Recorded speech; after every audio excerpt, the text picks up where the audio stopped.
Okay guys, today I will be showing you all some of the top tips when playing Halo Wars. So first off, I'll be teaching you guys about character selection. Now you probably think that choosing Forge means that you should upgrade to Grizzly tanks, or that Enders has to build air and she has to upgrade that air to Hawks.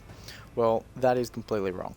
Personally, I never upgraded Grizzly tanks, as a full army Grizzly tanks can actually lose to a full army of Power Tyrant tanks if the Power Tyrant tanks are maneuvered correctly. And as Anders and Cutter, I usually build tanks mainly as air and infantry are really easily countered, but this does not mean that I never use them, as ODSTs can do quite a lot, especially on maps like 14, where they can put up the barriers so that you have map control, and Hawks may be quite good against Banshees and they can harass the enemy bases really easily.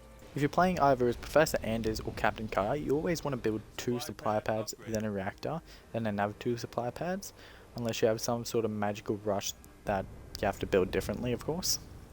This build allows you to upgrade your supply pads as the reactor comes up, then the other 2 straight away when they finish building, ensuring that you get as much resources early game.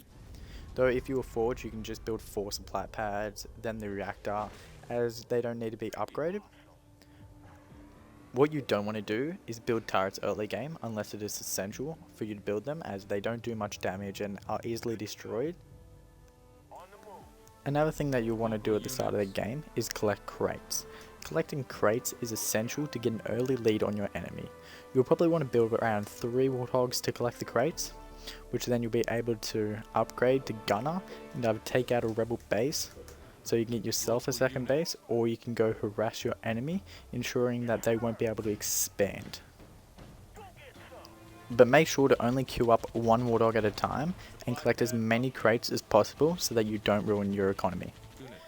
A good tactic to use in combat is to move your units around constantly. For example, if your tanks are moving away from the enemy's tanks and the enemy's tanks fire a canister shell off, the shells will most likely miss your tanks, leaving you with a much better chance of destroying their tanks. Also, by moving your units around constantly, you have a higher chance of dodging enemy max, carpet bombs and cryo bombs. Now, your initial attack should be around 6 to 8 minutes. Keep in mind that this isn't an endgame attack, it's just an attack that's intentions are to cripple the enemy's production by taking out their expansions. If you are UNSC, you'll probably have 3 to 5 tanks if you haven't upgraded to canister shell, but you don't want to lose any tanks during this attack, as they'll leave you defenseless. Also, another good thing to know is that when you're using canister, you'll always want to canister the strongest tank, as you'll be able to take out the weakest ones easy with just normal attacks.